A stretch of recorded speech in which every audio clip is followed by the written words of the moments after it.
Welcome back. In this video, I'll try to help you unpack some of the key ideas identified in the text as tensions between education and schooling. The text presents a thesis, which you may or may not agree with.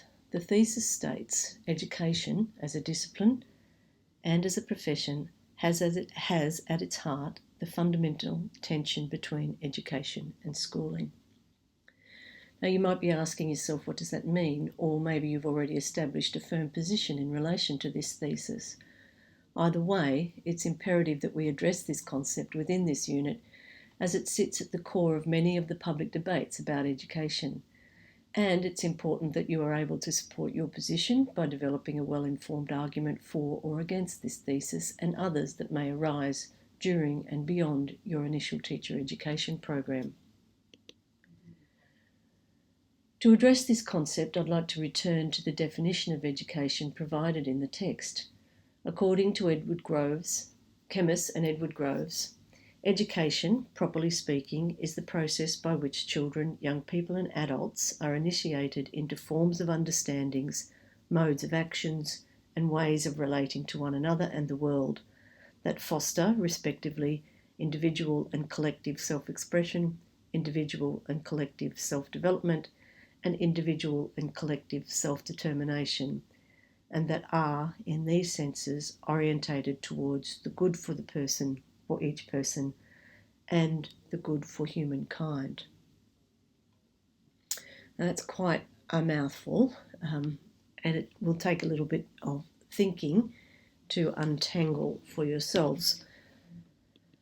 So then, a definition of schooling. Schools are intended to protect and nurture the pursuit and practice of education, and according to the text, schooling is what is done in a variety of institutions created by societies ostensibly to educate children, young people and adults. These are notably early childhood education centres, primary and secondary schools, vocational education and training institutes, universities and a range of other organisations, but which sometimes perform in ways that are non-educational or even anti-educational. So, just to recap these terms and definitions, education is a practice, school is an institution or an organisation, and schooling takes place within specified institutions and organisations, which we'll call collectively are called schools.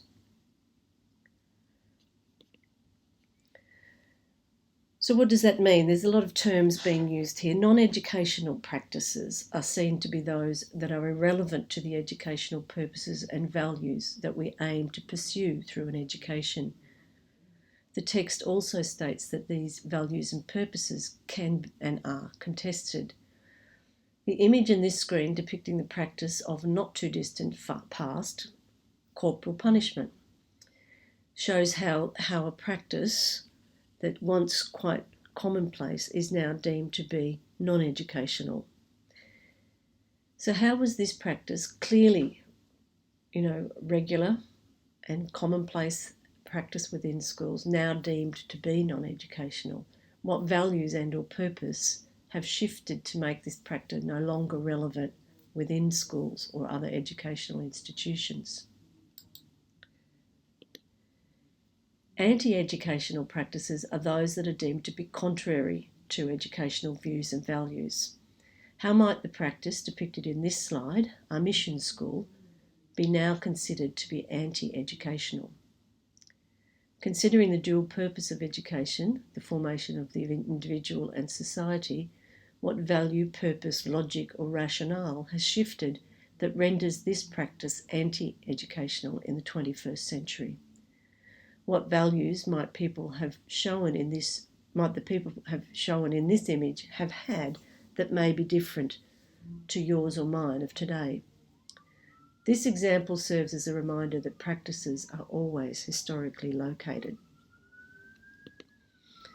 In this unit, we've already established our intent to adopt a critical and self-critical approach to studying education. To that end, we aim to reveal and encourage you to think about where and how current forms of schooling are non-educational and or anti-educational in order to create the change necessary in our thinking and in our practices to reform schooling to make it more educational.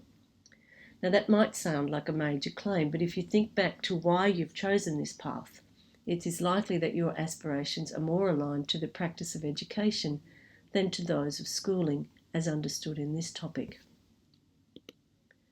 Basil Bernstein also helps us to think about this prevailing tension. He contends that there are three message systems within schools: curriculum, pedagogy, and assessment.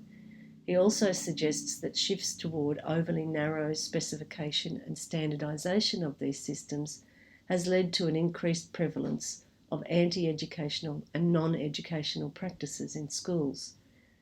Some examples of this in our current context might include the national standardisation evidenced as the Australian curriculum and the Australian professional standards for teaching that stipulate or shape the pedagogy possible within schools.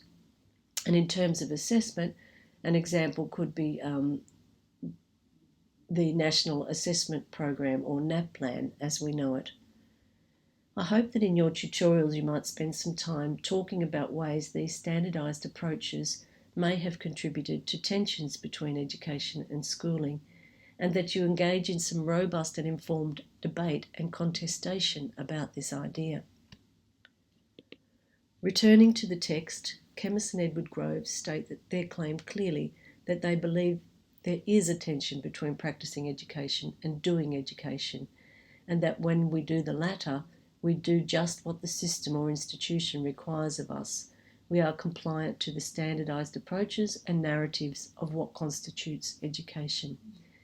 In short, we act as operatives of the system, a technical approach that threatens the inclusion of practical and critical approaches. Some might call professional autonomy some might call our professional autonomy, which enables us to make prudent and wise judgments about what to do, and in particular situations, rather than apply universal one-size-fits-all approaches, is under threat. You might like to return to the article written by Nan and Joe to think further about the 7 reasons they identify as why people no longer want to be teachers, and align them to the thesis presented in this text.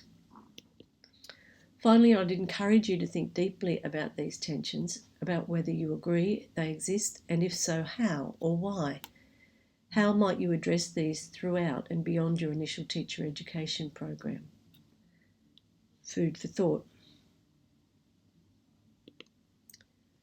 Coming up next, we conclude this topic by listening to another contemporary thought, or somewhat different narrative of the changing paradigms of education.